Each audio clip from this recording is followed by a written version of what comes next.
my swag. Whose hat is funny. And my size.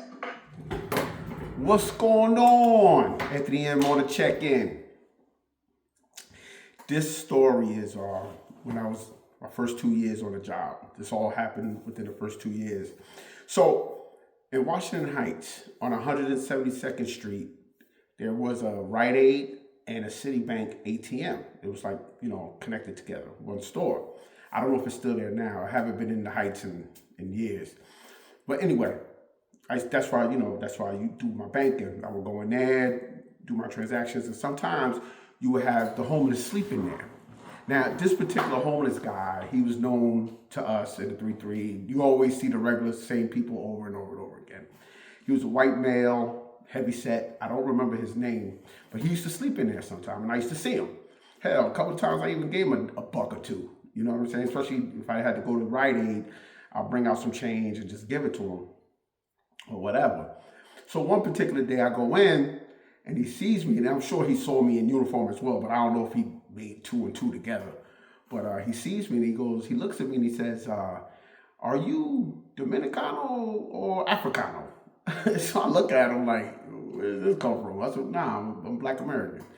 He said, oh. Now that particular area, you have, a large Dominican population. They're from the Dominican Republic.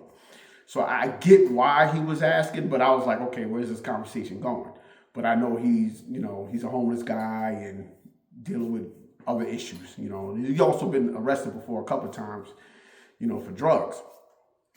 Long story short, I'm driving a sergeant one day and we're riding around, and then an aided job comes over. Now, what I mean by job, radio run. But this is the police jargon. This is what we call it, a job. So, a sector car responded, and the sergeant said, hey, I was driving him. So he said, hey, let's take a ride over. So we go over there, and pretty much someone called an ambulance, the police, 911, on this particular individual. White male, heavy set, homeless. They said he was acting kind of irate. And I guess he, right there on 172nd Street and Broadway. Right where he be usually sleeping at in the ATM part of the Rite Aid. So we get over there, and and the ambulance was there. They were like, "Listen, come on with us. We'll get you evaluated." They were talking. He wasn't under arrest. He didn't do anything. He didn't steal anything. He didn't commit any crimes. Put it like that. So, as they were talking to him, and then he was like, no, I'm not going nowhere. They were just trying to yeah, come on, we'll take you to Bellevue and get you, checked out. And he says, oh yeah. He reaches behind his backside and pulls out doo-doo and smears it on the wall. Sergeant said, okay, everybody go 98. We all come back in the cars and left. And, that right there was disgusting. I was like, wait a minute. And as I'm driving the sergeant, I was like, wait a minute.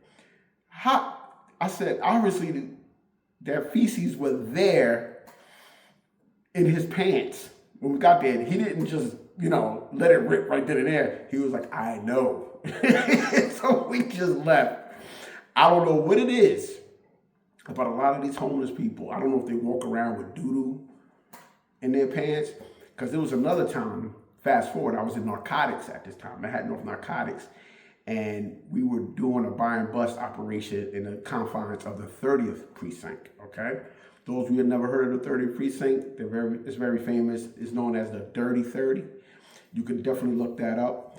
But we were in the confines of the 30 precinct, and there was another guy, we called him the Mad Crapper, because he was able to move his bowels on.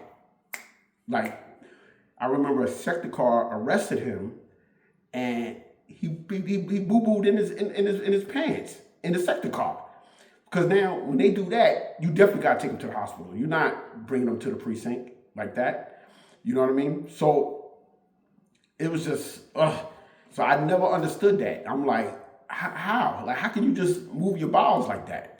But anyway, I know it's a disgusting story, but I had to share that. Have a good one. Peace and love and respect.